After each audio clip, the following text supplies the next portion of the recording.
أهلا بكم.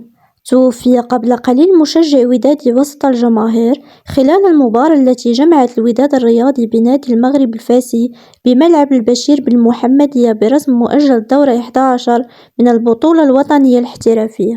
وأكدت المصادر أن سكتة قلبية كانت وراء وفاة الشاب حينما كان يتابع المباراة من المدرجات. وحاول المسعفون في الملعب إنقاذ حياة الشاب، لكن محاولتهم باءت بالفشل، حيث لفظ أنفاسه الأخيرة قبل وصوله إلى مستشفى مولاي عبد الله بمدينة المحمدية.